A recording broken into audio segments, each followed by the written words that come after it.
Al principio todo parecía una historia cuidadosamente escrita para encajar en el molde perfecto del poder. Un político joven, carismático, con una imagen impecable, avanzando con paso firme hacia la cima. A su lado, una mujer discreta, alejada del ruido mediático, que representaba estabilidad, familia, normalidad. Pero hay historias que, incluso antes de romperse, ya dejan grietas visibles, si uno sabe dónde mirar.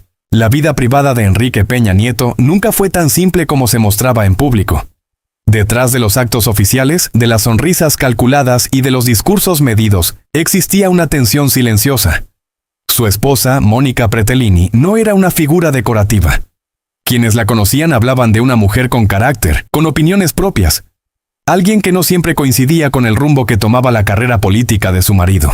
Y entonces, en 2007, llegó la noticia que lo cambió todo. Una muerte repentina, inesperada, oficialmente un problema de salud. Un colapso que nadie pudo prever. Pero en los días posteriores comenzaron a surgir preguntas que nunca encontraron respuestas del todo claras. ¿Había señales previas? ¿Se ignoraron advertencias médicas? ¿Por qué algunas versiones parecían contradictorias? No fue un escándalo inmediato, no hubo titulares explosivos en ese momento, pero el silencio, ese silencio pesado que siguió a la tragedia, empezó a generar incomodidad, porque en política a veces lo que no se dice pesa más que lo que se declara.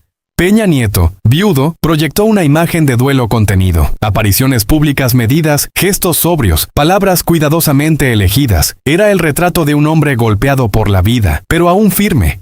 Y sin embargo, ese momento de dolor coincidió con una etapa clave en su ascenso político. Porque mientras la vida personal parecía derrumbarse, su carrera comenzaba a acelerarse.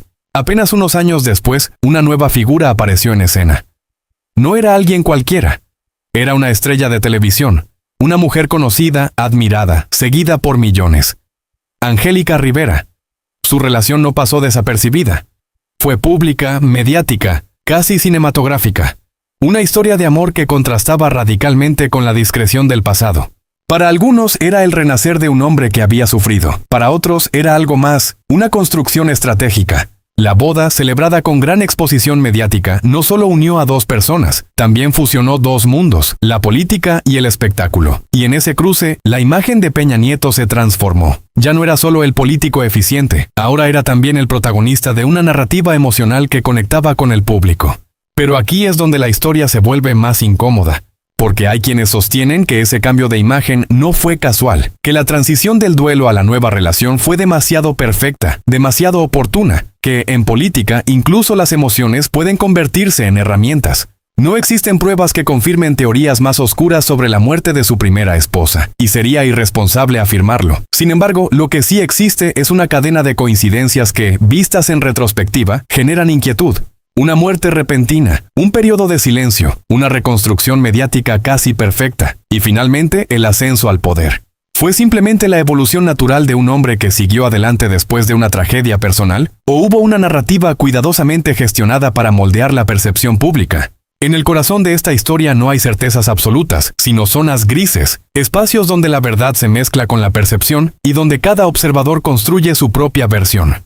Porque al final, el poder no solo se conquista con decisiones políticas, también se construye con historias. Historias que emocionan, que convencen, que ocultan y revelan al mismo tiempo. Y quizá la pregunta más inquietante no sea qué ocurrió realmente, sino por qué, tantos años después, aún hay aspectos de esta historia que siguen generando dudas. ¿Tú qué crees? ¿Fue solo una tragedia personal seguida de un nuevo comienzo? ¿O una historia mucho más compleja de lo que nos hicieron ver? Y sin embargo, hay un detalle que casi nadie menciona, pero que cambia por completo la forma en que se percibe esta historia. Después de la muerte de Mónica Pretelini, no solo hubo silencio mediático, también hubo una transformación interna en el entorno de Peña Nieto. Personas cercanas comenzaron a desaparecer del círculo más íntimo, colaboradores cambiaron, estrategias se reajustaron, como si aquella tragedia no solo hubiera cerrado un capítulo personal, sino que hubiera dado paso a una nueva etapa cuidadosamente controlada. Algunos analistas políticos, con el paso de los años, han señalado algo inquietante. El relato público de Peña Nieto se volvió más emocional justo después de esa pérdida. Más humano, más cercano, como si el dolor, real o percibido, hubiera sido integrado en una narrativa más amplia. Y ahí es donde la historia deja de ser solo íntima, y se convierte en un fenómeno mediático. Porque cuando aparece Angélica Rivera, no entra simplemente como pareja. Entra como símbolo, como imagen, como pieza clave en una historia que millones de personas podían entender sin necesidad de explicaciones. El hombre que sufre, que cae, que vuelve a amar y que finalmente alcanza la cima. Pero en toda narrativa demasiado perfecta siempre hay fisuras. ¿Fue coincidencia que esta historia de amor se desarrollara en paralelo a uno de los momentos más decisivos de su carrera? ¿Fue espontáneo el modo en que se hizo pública, casi como una telenovela que avanzaba capítulo a capítulo ante los ojos del país? ¿O alguien entendió antes que nadie el poder de una historia bien contada? No se trata de afirmar conspiraciones sin pruebas, se trata de observar patrones, de entender cómo en el mundo del poder la percepción puede ser tan importante como la realidad. Porque mientras el público veía una historia de superación, dentro del círculo político se consolidaba una figura cada vez más fuerte, más calculada, más difícil de cuestionar. Y entonces llegó el punto máximo, la presidencia. Para muchos fue el resultado lógico de años de trabajo político. Para otros fue la culminación de una estrategia donde la imagen, la emoción y la narrativa jugaron un papel tan importante como las decisiones de gobierno. Pero incluso en la cima, las preguntas nunca desaparecieron.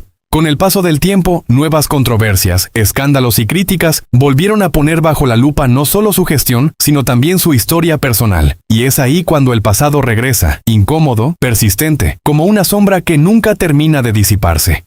Porque hay algo que sigue sin resolverse del todo. No es solo cómo murió Mónica Pretelini, es cómo se contó esa muerte, cómo se silenció, y cómo, a partir de ahí, se construyó todo lo que vino después. En el fondo, esta no es solo la historia de un hombre. Es la historia de cómo se fabrica una figura pública, de cómo el dolor puede convertirse en relato, y de cómo, en ciertos niveles de poder, la línea entre lo auténtico y lo estratégico se vuelve casi invisible. Tal vez nunca sepamos toda la verdad, tal vez no exista una única verdad. Pero hay algo que sí queda claro: cuando la política se mezcla con la emoción, cuando la vida privada se convierte en espectáculo, lo que vemos rara vez es toda la historia. Y ahora la pregunta es inevitable. Si tú hubieras estado en ese momento viendo todo desarrollarse en tiempo real, ¿habrías creído en esa historia de amor y superación? ¿O habrías sentido, como algunos, que detrás de cada escena perfecta había algo que no terminaba de encajar? Y aún así, cuanto más se observa esta historia, más parece que no gira en torno a una sola pregunta, sino a muchas capas superpuestas que nunca terminan de encajar del todo. Porque hay un momento preciso, casi imperceptible, donde todo cambia. No ocurre frente a las cámaras, no está registrado en discursos ni en entrevistas, es más sutil. Es la forma en que, poco a poco, la narrativa deja de centrarse en la pérdida y comienza a enfocarse en la reconstrucción, como si el duelo hubiera sido apenas el prólogo de algo más grande. En ese tránsito, la figura de Peña Nieto se vuelve más pulida, más estratégica, más consciente de cada gesto, cada palabra, cada aparición. Ya no es solo un político en ascenso, es un personaje en construcción. Y eso plantea una inquietud difícil de ignorar. ¿En qué momento una vida real empieza a parecerse demasiado a un guión? Porque cuando la historia con Angélica Rivera se instala definitivamente en la esfera pública, todo parece medido con una precisión casi quirúrgica. Las imágenes, los tiempos, las declaraciones, todo encaja. Demasiado bien. Para algunos era simplemente una relación auténtica amplificada por los medios. Para otros era algo más complejo, una narrativa emocional diseñada para conectar, para suavizar, para convencer. Y es aquí donde el espectador, tú, yo, cualquiera, se convierte en parte de la historia. Porque no solo observamos, interpretamos. Algunos ven a un hombre que rehizo su vida después de una tragedia. Otros ven a un político que entendió el poder de la imagen mejor que nadie. Y hay quienes, en silencio, siguen preguntándose si todo ocurrió exactamente como se contó. Pero lo más inquietante no es la falta de respuestas claras. Es la sensación de que, incluso si las hubiera, quizá no cambiarían demasiado la percepción. Porque cuando una historia ha sido contada de cierta manera durante tanto tiempo, cuando ha sido repetida, reforzada y aceptada por millones, deja de ser solo una versión de los hechos, y se convierte en una verdad emocional. Y las verdades emocionales son las más difíciles de desmontar. Con los años, el brillo se fue desgastando. Las críticas aumentaron, las decisiones políticas comenzaron a ser cuestionadas con más fuerza, y en ese contexto, el pasado, ese pasado aparentemente cerrado, volvió a adquirir relevancia. No como un escándalo abierto, no como una acusación concreta, sino como una duda persistente. Una duda que no grita, pero tampoco desaparece.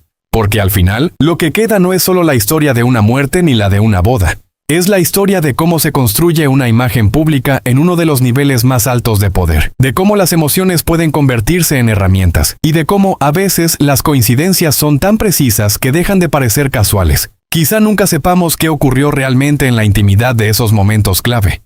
Quizá todo tenga explicaciones simples que nunca fueron bien comunicadas, o quizá simplemente estamos viendo una historia incompleta. Y ahí es donde esta historia se vuelve verdaderamente fascinante. Porque no te da respuestas, te obliga a elegir en qué creer. ¿Fue todo una sucesión de hechos reales, inevitables, humanos, como ocurre en cualquier vida? ¿O estamos frente a uno de esos casos donde la realidad fue cuidadosamente moldeada hasta parecer otra cosa? Y si es así, ¿cuántas otras historias en la política o en el espectáculo habrán sido contadas de la misma manera sin que nos diéramos cuenta? Al final, tal vez la pregunta más incómoda no sea sobre él, sino sobre nosotros. ¿Por qué necesitamos creer en ciertas versiones? ¿Por qué confiamos más en una historia bien contada que en una verdad incómoda y fragmentada? Dímelo tú. Si mañana saliera a la luz una versión completamente distinta de todo esto, ¿cambiarías tu forma de verlo? ¿O ya es demasiado tarde para cuestionar lo que durante años parecía tan perfectamente construido?